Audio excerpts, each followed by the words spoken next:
Hey folks, welcome back to the podcast. Today we're diving into a topic that sparked endless debates and ignited imaginations for decades. Did humans really land on the moon?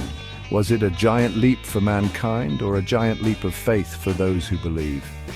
It's a question that's haunted conspiracy theorists and space enthusiasts alike, and today we're going to unpack it. Think about it.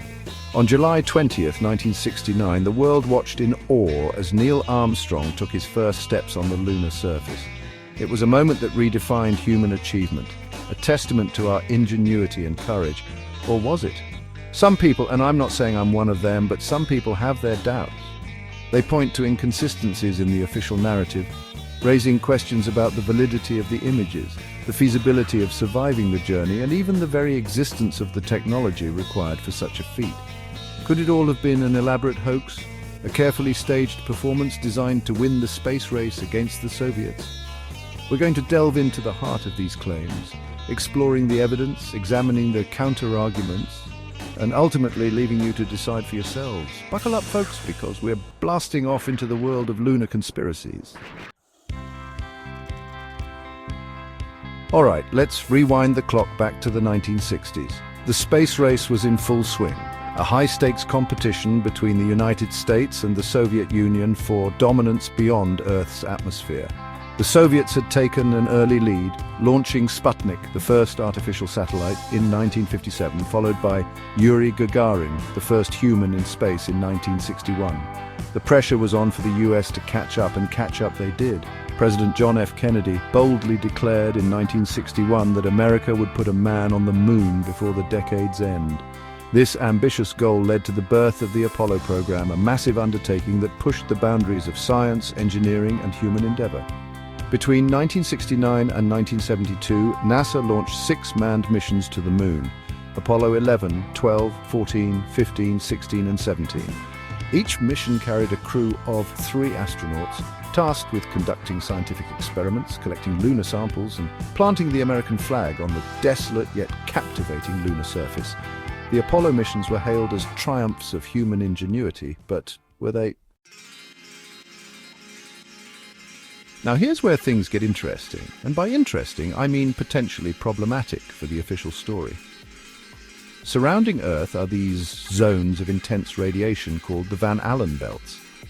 These belts, discovered in 1958, are shaped by Earth's magnetic field and trap charged particles from the sun, creating a hazardous environment for anything or anyone passing through.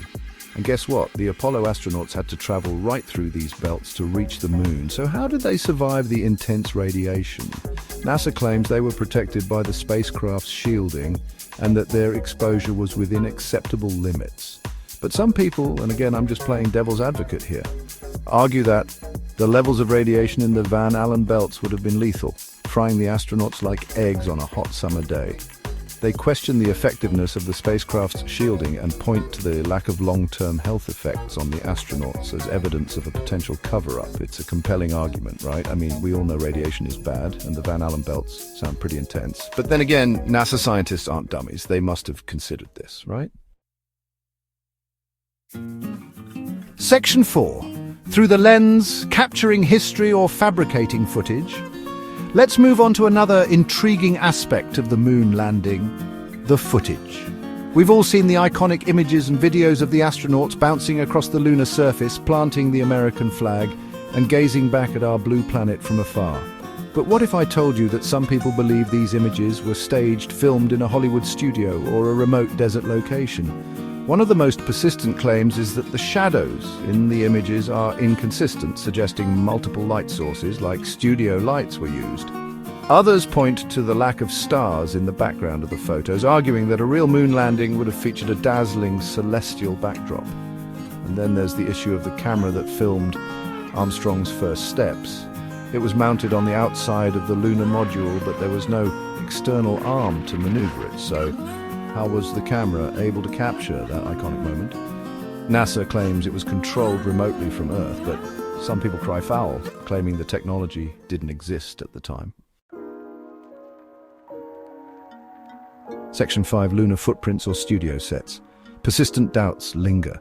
The moon landing, a symbol of human achievement, a testament to our scientific prowess, is also, for some, a source of unending skepticism. The questions linger, fueled by inconsistencies, anomalies, and the nagging feeling that maybe, just maybe, something isn't quite right. The lack of a crater under the lunar module, the waving flag in the vacuum of space, the seemingly pristine condition of the equipment after exposure to extreme temperatures and radiation. These are just a few of the points raised by those who question the authenticity of the moon landing. Could it be that the US, desperate to win the space race, resorted to faking the whole thing? Could it be that the images we've come to associate with human exploration are nothing more than elaborate fabrications? Section 6, Conspiracy Theories and Unanswered Questions, fueling the debate. Look, I'm not saying I believe in all of this, I'm just saying it's a fascinating topic that raises some valid questions, and let's be honest, the government hasn't always been entirely truthful with us, have they? The Pentagon Papers, Watergate, the Tuskegee syphilis study history is full of examples of government deception.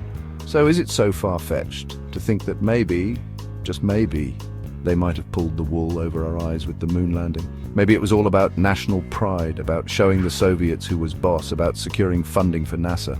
Or maybe, just maybe, it all happened exactly as they say it did. Maybe we really did land on the moon, plant our flag, and return to Earth with stories of lunar dust and celestial wonders. The truth, as they say, is out there. Section 7. Epstein didn't kill himself. A final thought. Whether you believe in the moon landing or not, one thing's for sure, there's a lot we still don't know. And sometimes, the more you dig, the more questions you uncover. It's like that saying, the truth is stranger than fiction. And speaking of strange truths, let's not forget Epstein didn't kill himself. That's all for today, folks. Keep those minds open and those questions coming. Stay curious.